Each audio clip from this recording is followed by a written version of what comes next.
Yung ban China, meron silang coordinates. May coordinates ba? Wala eh. Tayo nga may baseline survey law eh. Nako. Sila wala eh. Kung ano mangkinin kanila eh. Nako. So, I want to find out what are the coordinates of China in the West Philippine Sea. Nako. Ayan po yung mapa ng China. Makikita po ninyo yung 6.1. Yan po ay nakatala doon sa International Hieroglyphics Organization or S23. Lahat po ng coordinates nandyan. Yun lang, patay tayo dyan. Kahapon, pinoint out ko na sablay na nga po yung kanyang hirit na coordinates. Sablay na nga eh. Bakit to kasablay? Una sa lahat, ang pinag-uusapan natin dito, yung coordinates natin. Kaya nga sinasabi ito paulit-ulit ni Marcoleta, yung sinasabi nating mapa ng West Philippine Sea, hindi pa ito ina-acknowledge ng international. Kaya nga kung titingin kayo mapa mula sa Amerika, gawang Europa, gawang Japan, sa mapa nila ang nakalagay pa South China Sea. Kasi nga yun ang ina-acknowledge ng international body na ito'y South China Sea. Okay? Dahil hindi tayo nagsasubmit ng coordinate natin.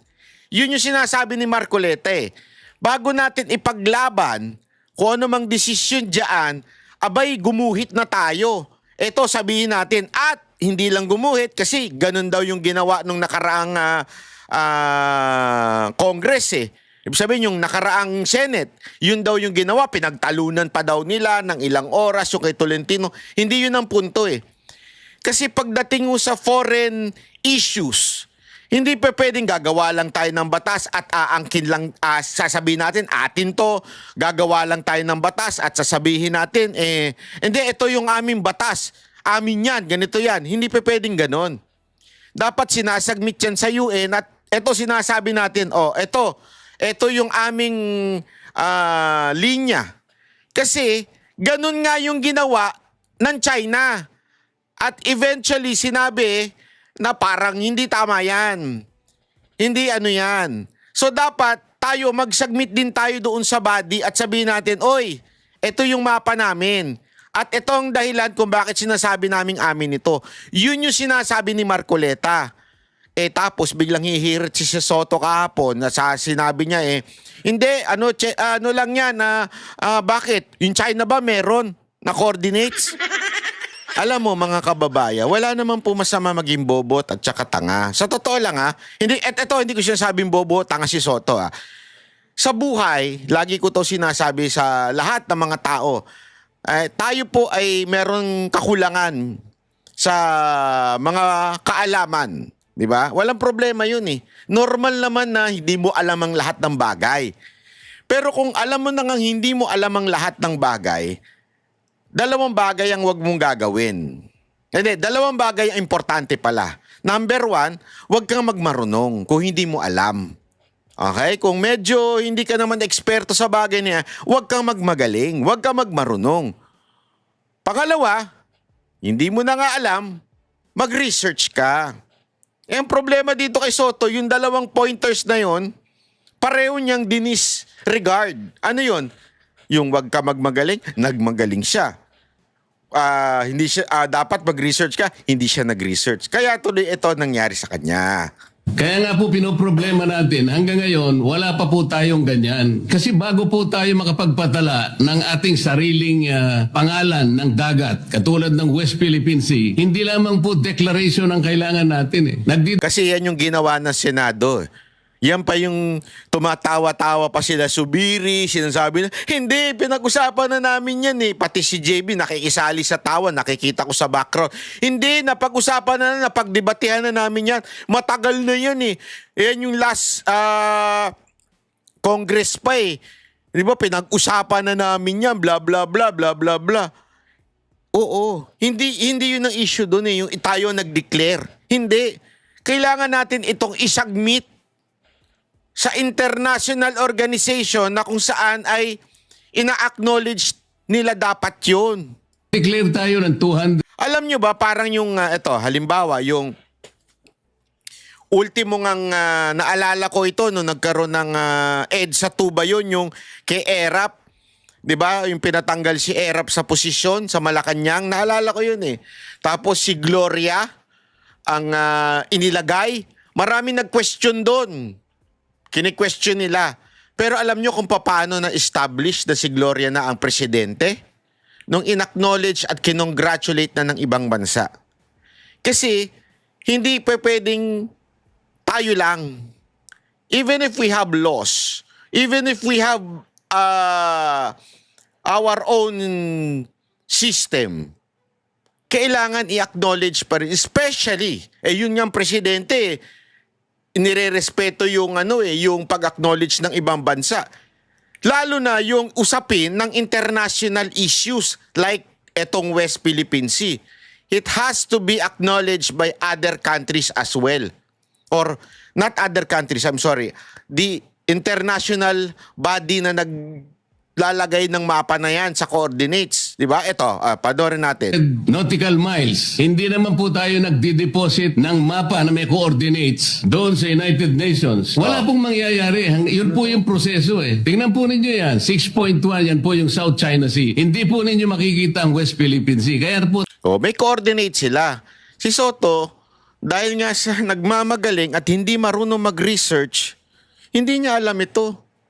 Alam mo, trending tuloy ito sa social media. Ang sama nito. Alam mo ako ipupusta ko sa inyo. Ipupusta ko sa inyo, bababa ang trust ng mga Pilipino sa Senado dahil kay Soto. Bababa. Yung tiwala, yung ratings, ay mawawala. Bababa po yan. Dahil dito kay Soto. Kaya nga alam mo, Soto, kung ako sa'yo, kung meron kang delikadesa, kung meron lang naman. Kung meron ka pang natitirang kapirasong dangal, baka naman gusto mong bumaba na lang sa pagiging Senate President.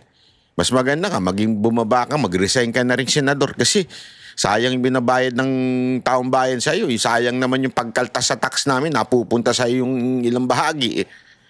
Hindi, kaya nga ako, alam mo ito walang biro to. Sabi ko nga, ako'y talagang natutuwa at hindi nagsisisi na ibinoto si Marcoleta at kinampanya. Dahil alam mo yon, dito si Marcoleta talagang hindi ito yung simpleng senador o simpleng mambabatas. Ngunit ito ho'y marunong mag-research. Ito ho'y marunong mag-research at pag siya ho nagpresenta may ebidensya. Pag siya ho ang nagsalita ay talaga namang meron. Sabi nga nila, di ba, parang ito yung lalaking version ni Miriam Defensor. Ako, naniniwala ako. Syempre, there is no such thing as talagang entirely pareho. But, yung talas ng isip, hindi ko talaga, hindi ko pagsisisihan na ibinoto natin ito si Marcoleta. Kaya pag ito tumakbo pa sa susunod o kung saan mang posisyon, ikakampanya ko ito. I will volunteer and campaign for this person. We need people like this in the government. Walang biro. Ay nagtatalo dahil yung ating West Philippine Sea kailanman hindi mag-a-appear dyan hanggat hindi po nagagawa ni Commodore Tariela yung dapat niyang gawin. Imbes na gawa na siya ng gawa ng caricature, dapat mag-submit na siya nung mga coordinates na kailangan po para ngayon makapagpatala tayo ng sarili nating pangalan ng dagat. Ito nga po kaya ako kahit napakahirap ay gusto nating pag-aralang mabuti kasi dito po nagkakaroon ng hindi pagkakaunawaan. Nakala natin may nangunguha ng saang ganang atin, samantalang yung sa ganang atin, hindi pa naman natin alam kung hanggang saan ba siya. Kaya po disputed ngayon Kahit na po in-award ang... Iyan po always remember this. Ang tawag po dyan, disputed. Ang tawag po ng international na samahan o itong UN ay disputed islands. Kaya ang hirap kasi maunawaan ng iba ito We are not pro-China. But we have to understand this so that we know how to negotiate. Unless we understand the facts, we cannot negotiate. Ang problema, ginagamit kasi ito ng mga tarantado, mga putang inang mga pinklawan at makakaliwa para sa 2028. Iniisip nila, hindi kasi mukhang makabayad niya ipaglalaban natin ang ating island. Oo, tama kayo, kailangan natin ipaglaban niya. Pero dapat ipaglaban natin ng tama. going to the court is not enough. O ano ibig ko sabihin? Kunwari, ikaw, gusto mo ipaglaban yung kaibigan mo na may kaso, meron siyang kinasuhan na may ginawa ng illegal sa kanya o krimen sa kanya, yung isa niya po ang kaibigan. So gusto mo siyang tulungan. Hindi lang basta, alam mo yon, you just go where the crowd is, yung sasabihin mo, hindi, tara, ipaglaban natin yan, ipaglaban natin. Oo, yan, oo, mali yun. Gago yung isang yun, tarantado yung isang yun, ipaglaban natin. Hindi pa pwedeng puro ganun. You have to know the facts. You have to really know the evidence para pag inilapit natin sa korte, pag nakipaglaban tayo, hindi tayo ampaw. Ang problema kasi, pag hindi natin alam yung facts, ampaw ang laban natin. Yun yung sinasabi ni Marcoleta dito. Itala natin sa UN yung coordinates para pag tayo talaga nakikipaglaban, nakikipag-negotiate, we can do that. Eh, problema, dahil nga sabi ko nga diba sa inyo, a lie mentioned once is a lie. But a lie, o yung kasinungalingan, repeated many times, it's going to be the truth. Ang problema nangyayari ngayon, lagi yung, hindi, di ba nanalo na tayo sa arbiter ruling, nanalo na tayo, hindi yun eh. Hindi po yun ang kahulugan nun. Kaya ang hirap maunawaan ng iba na para bagang ano ba talaga? Atin yan. Oo, atin naman talaga yan. Kaya dapat nga nating ipaglaban ng tama. Yun ang sinasabi ni Marcoleta. Philippine Sea o yung ating exclusive economic zone, it's still a disputable waters. Dahil nga, wala pa tayong coordinates na isasubmit na nire-require po sa atin. Yung EEZ, ulitin natin ibig sabihin tayo yung merong,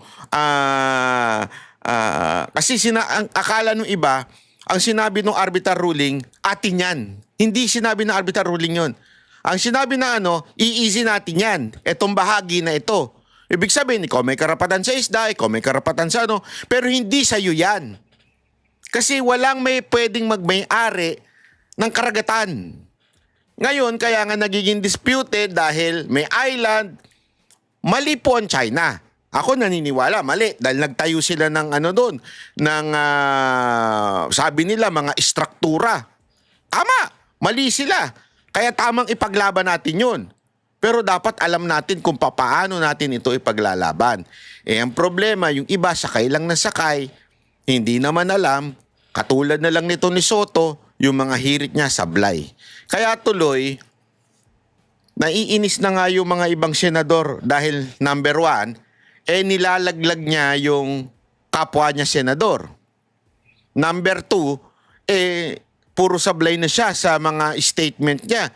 Mantakin mo, ito yung statement niya as a Senate President, ang statement niya mali ang Supreme Court, kailangan baguhin ng konstitusyon na, kung ganyan din naman, hindi pwedeng manghimasok ang Supreme Court sa anumang rules na ginawa ng Congress, hindi pwede yun.